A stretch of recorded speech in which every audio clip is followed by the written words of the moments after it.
Hello and welcome to Orcawatch, the show which started as a short video series about updates on orcas in the Salish Sea and has now started becoming longer and longer each episode to the point where I'm like, I don't even think the next episode can be longer. And then this one comes out, and then the next one's probably going to be longer. And by July, I think Orcawatch is going to be about 2 or 3 hours long. Um, Given that I'll be in the Salish Sea at the time.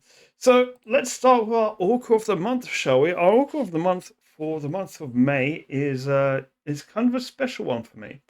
It's one that I've wanted to be Orca of the Month for a while. It is T137A Jack. Now, Jack is a pretty well-known 24-year-old adult male big orca. He is the first son of L137 Loon and has two sisters. Those are T137B Tempest and T137D Right. Jack is also the cousin of our very own channel mascot, T99B Holly. And also, if I do this and hide my camera, that's his grandmother, T36 Flapjack. So, while I have not personally seen Jack so far, he is at the very top of my list of big orcas that I want to see for the first time, hopefully this summer, along with T65A5 Indy, which we'll get on to him a little bit later on in the video, and the T419s. I'm getting a little bit tired of saying we're going to see them a little bit later in the video. He's also actually my mum's favorite big orca. So I really want to get a good photo of him for her. So Jack has a very recognizable dorsal fin, and he's got two notches on the trailing edge of the dorsal fin. So the first one is just above like the center of the dorsal fin, and then there's one that's about probably a quarter to a third of the way up. So they're two kind of pretty distinct notches. So Jack, he actually suffered a bit of a health scare in 2019, and normally when you see orcas with like injuries, they are quite often superficial, and it's not that common to see what seemed like a superficial injury actually impede an orca. But in this case, this was the case. So he took a nasty injury between his tail flukes and the dorsal fin. This is suspected to potentially be a sea lion bite. So this injury was not just superficial, but it also impacted his ability to be able to swim and crucially hunt. So he couldn't hunt whilst he was injured. His family, fortunately, helped him out by provisioning him with food until he made a full recovery in 2020. This is an incredible sign of how close the familial bonds between orcas are. Now, occasionally the T137s pair off temporarily. So sometimes he'll be sticking with one of his sisters, sometimes he'll be with his mother, whilst the other two will be like separate as well. So while writing this segment, I was referring a lot to Orca Behavior Institute's page on the T137s. So I'm going to link that in the description. Fantastic information about the whole matriline. And his last appearance was on the 15th of April in the Queen Charlotte Strait towards the north of Vancouver Island. There was another sighting this month, and we'll get on to that in a little bit. Hint, he was with Indy. Oh gosh. So let's quickly talk about southern residents. J-Pod was seen early in the month, and it's not uncommon for J-Pod to be around the Salish Sea around the spring, whilst the other two pods are not. So in recent years, typically like K and L pod can sometimes be spotted every so often around the coast of Oregon or even California, which this month K-pop were actually seen in the middle of the month off the coast of California. Now, the sighting wasn't really that comprehensive, so I was not able to find out whether the calf was spotted amongst that group or not. But J-Pod was seen early in the month, and L-Pod have vanished. L-Pod we haven't seen this month either. Which also means unfortunately we don't have any more updates on our adopted Orca L90 Baleine or L129. I'm going to take a quick moment to plug a video that is going to be releasing in a couple weeks, probably about a fortnight from now, and that's going to be a big deep dive into the Iberian Orcas. And these are the orcas that have been known for their interactions with boats, and so we're going to be exploring who they are. We're going to be educating you on who those orcas are, like more information about them than just like their interactions with boats, which is they're more than just that reputation. And it might also help to kind of shine a light as to potential reasons why those interactions might be occurring, and how those can be prevented. That population is a critically endangered population, so we'll be covering that in a couple weeks. Also, since we're plugging, this is a brand new piece of merch that we have in our merch store. I would leave leaving that in. I will leave a link to that description. I will leave a link to the merch store in the description of the video. So this is a whale, and these are striped dolphins from the Mediterranean, and this whale is a reference to the fact that all toothed whales are whales, which means all dolphins are whales. So these dolphins are also whales. Also, we have the logo on the back, but I won't show you the logo on the back. Check out that in the merch. So we also have a hat as well. So any proceeds that we make off that will be reinvested into the channel, like promotion, things like that. Okay, now we're going to get back onto Biggs, and the Biggs is basically the rest of the whole video. T419s. Okay, we've got to talk about T419s. So the T419s, if you don't know who they are, go watch the previous Orcawatch video. We covered them in great detail, but this has been a phenomenal time to be an Orca enthusiast. So the T419 stuck around early in the month in southern Puget Sound, and they kind of stuck around for quite a while in southern Puget Sound. On the 13th, they were seen leaving the south and entering the north of Puget Sound, and they seemed to linger in the same areas for days on end, which is something that the other bigs don't really do. The other bigs just always pass. They're always going somewhere. They always pass from here to there, but the T419s, they linger. The mystery has also been deepening on the T419s and who they are and where they're from, really. Because Basitology has listed birth years for T420 and T421 as 2012 and 2021, respectively.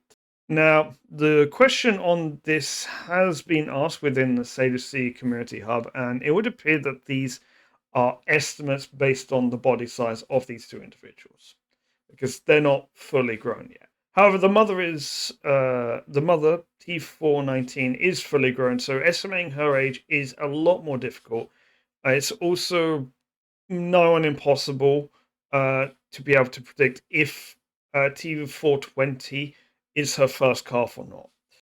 An estimate can be made based on average breeding age, but because we just simply don't know if T420 is her first calf or not, and the first sighting of these three was in 2025, we can't even predict her age. So Basitology is basing the ages of T420 and T421 most likely based on body condition, or body size rather, because they will not have known when these were born because they were never seen by then, to our knowledge so far. Additionally, while these orcas also have the T designation, they would appear to be distinctly different from the West Coast transients.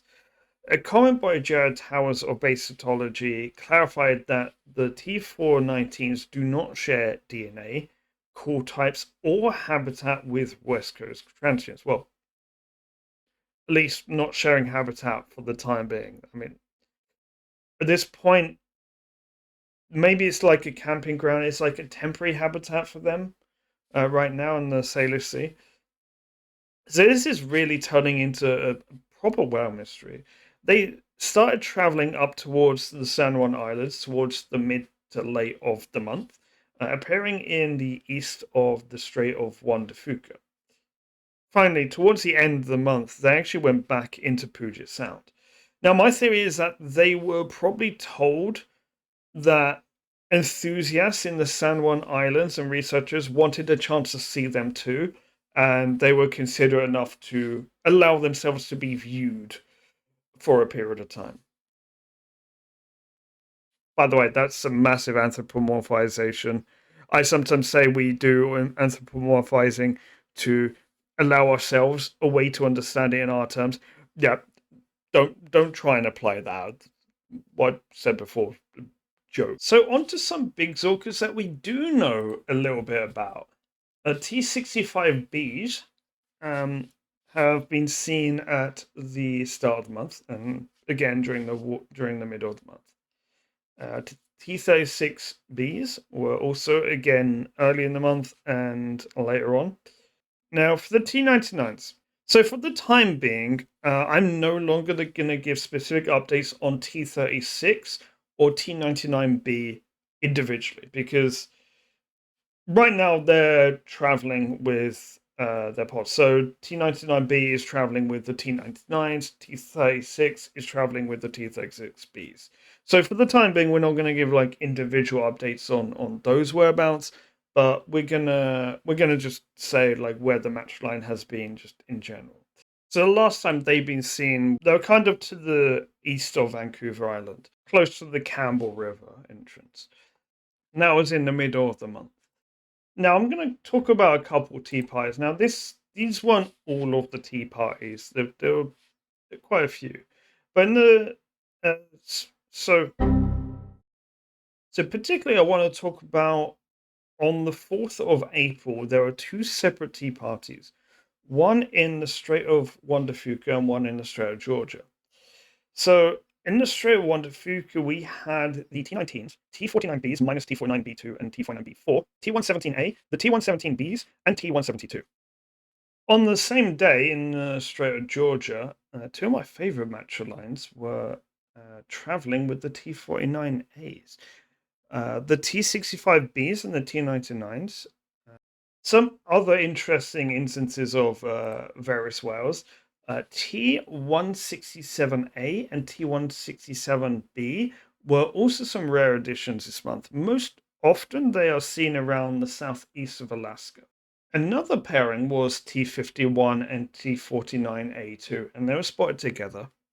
And when looking up who T51 was, I found a remarkable story of how these two male orcas, with at least 15 years of difference in age, got stuck together in a lake.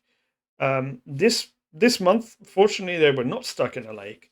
Now, if you want to know more about that particular incident and their rescue, which they were rescued, Orca Conservancy has a fantastic article on it, and I'll link that in the description.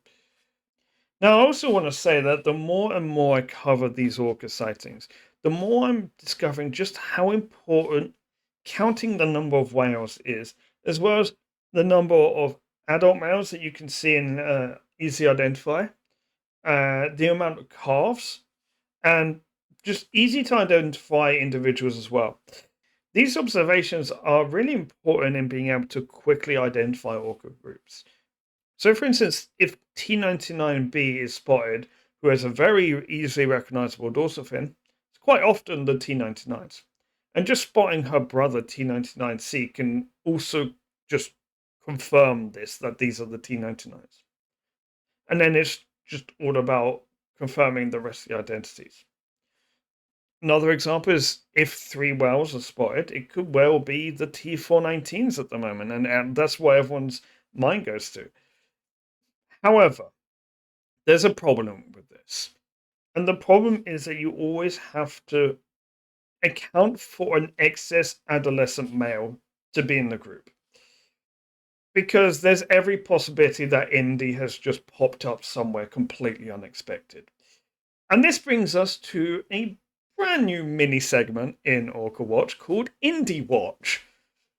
So if you don't know Indy, Indy is T65A5. He was our Orca of the month back in January, I believe.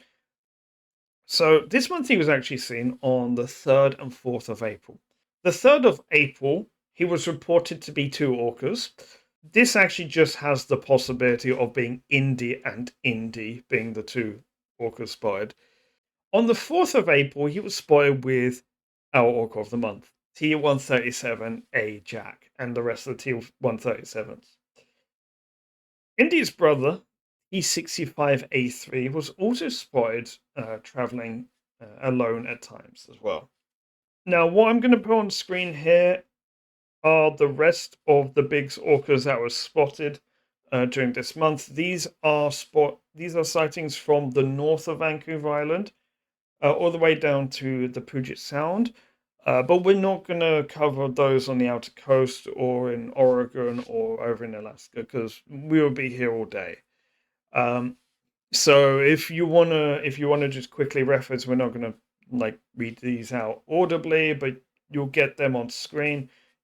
Feel free to pause the video to see who's been spotted.